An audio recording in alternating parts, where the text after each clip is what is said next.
Di antara sifat istri yang solihah itu kata Nabi Muhammad, menganggap suaminya bagaikan raja. Terungkapkan, teraplikasikan di dalam kehidupannya Sayyidatuna Khadijah, ibunda daripada para habaib yang ada sekarang ini. Sehingga kita lihat bagaimana banyak mereka seperti itu karena sedikit unsuriah daripada keturunan wanita yang solihah itu Sayyidatuna Khadijah, di mana beliau itu adalah seorang wanita karir. Beliau itu mempunyai perniagaan atau tempat perniagaannya 11 tempat, dan beliau disebutkan dalam sejarah kalau kekayaannya Sayyidatuna Khadijah itu dibandingkan dengan kekayaan ahli Makkah, itu semua kekayaan ahli Makkah itu cuma separuhnya dari kekayaannya Sayyidatuna Khadijah. Wanita bangsawan, wanita rupawan, tapi subhanallah begitu kawin dengan Nabi Muhammad yang pada waktu itu berumur 25 tahun, belum menjadi rasul, belum menjadi seorang nabi, pertama kali yang diungkapkan oleh beliau ketika berjumpa dengan Nabi Muhammad, al-an sirta zawji, al-an baiti baituk, mali malik, wa ana jariyatuk.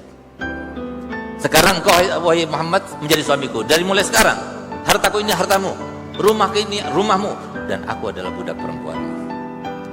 Apakah perkataannya semacam ini pernah dikatakan oleh istri kita sekarang ini? Nah, ini kan salah satu pertanyaan yang harusnya kalau kita mengikuti Sayyidatuna Khadijah, itu berarti sunnah, karena diungkapkan oleh istrinya Nabi yang mewakili kalangan perempuan.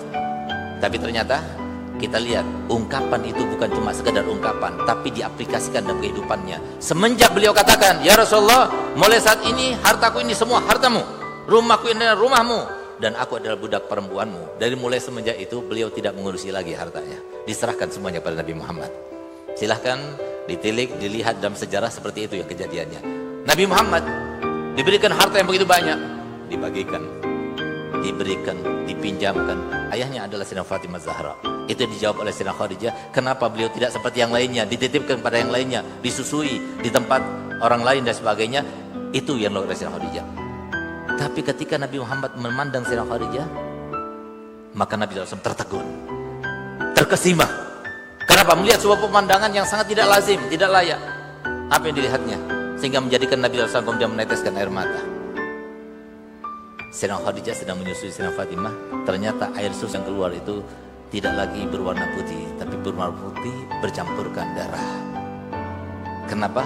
Karena Sayyidatina Khadijah bersama Nabi Muhammad sudah tidak makan 3 hari 3 malam, sehingga yang keluar itu adalah darah. Pada saat itulah, setelah Sayyidatina Khadijah selesai menyusui Sayyidatina Fatimah, ditaruh seperti biasanya Nabi SAW tidur di atas pangkuannya Sayyidatina Khadijah. Ketika beliau sedang tidur, tiba-tiba Sayyidatina Khadijah itu meneteskan air mata di atas pipinya Nabi Muhammad.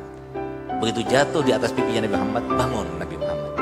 Dilihat dipandangnya istrinya menangis. Apa kata Nabi Muhammad? Wahai Khadijah, engkau menyesali karena aku telah menjadi suamimu? Engkau menyesal karena telah menikahiku? Apa jawaban Sayyidatina Khadijah? Tidak, wahai Rasulullah. Aku tidak pernah menyesal, bahkan aku bersyukur. Tapi aku tadi menangis karena aku dulu punya harta banyak, aku bisa menopang, aku bisa berjuang, aku bisa menolongmu di dalam dakwahmu dengan uangku.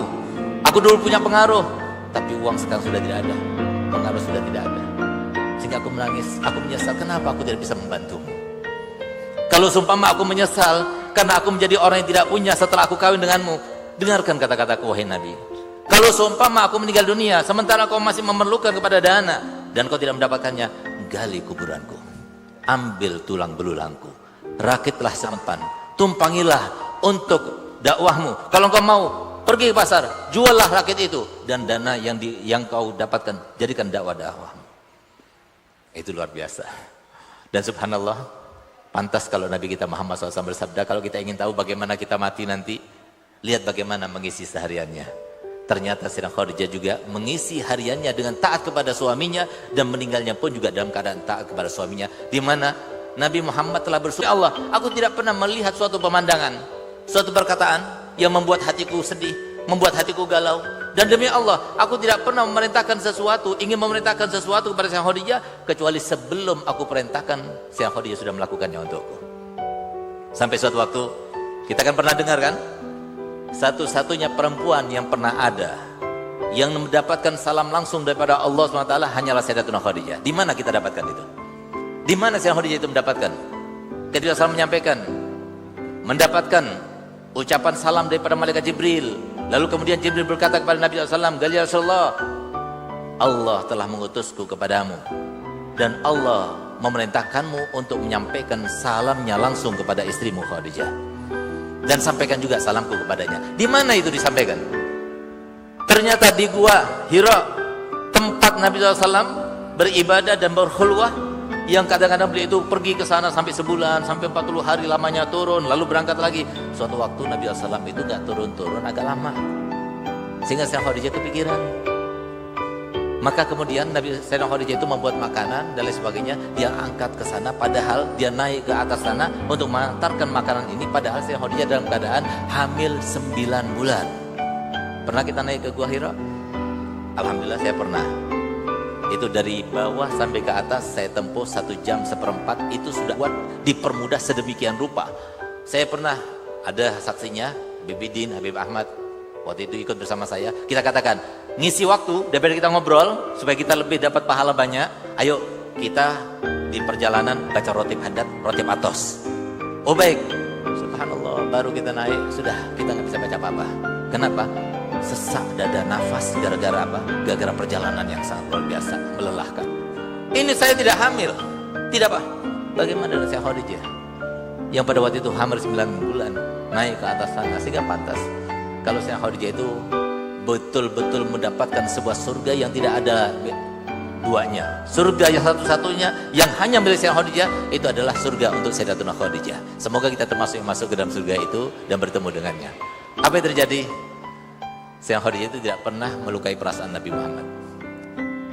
Sayyidah Khadijah itu adalah seorang istri yang tidak pernah sampai menjadikan Nabi Muhammad SAW itu dirinya itu beban, keluarganya itu beban, tidak pernah sama sekali. Sehingga apa? Suatu waktu ketika beliau di akhir umurnya sedang sakaratul maut, beliau berkeluh kesah dengan putri-putrinya Sayyidatuna Fatimah dan Sayyidah Kulsum pada waktu itu. Beliau katakan, ketika beliau itu meneteskan air mata lalu mengerang kesakitan, di saat itulah kemudian Sayyidah Fatimah berkata begini kepada ibundanya, "Ibu, bukan air mata karena kau merasakan sakitan?" Maka kemudian dia katakan, "Tidak wahai putriku, aku menangis karena ingat kepada ayahmu. Sampaikan pada ayahmu nanti, kalau seumpama aku meninggal nanti, tolong mintakan kepadanya, kalau dia ridho, jangan dipaksa, kalau dia ridho, baju gamis yang dia pakai biarkan aku pakai di dalam kuburku nanti. Dan sampaikan kata maafku. Dan kalau kau ingin tahu kenapa aku menangis sekarang, aku menangis.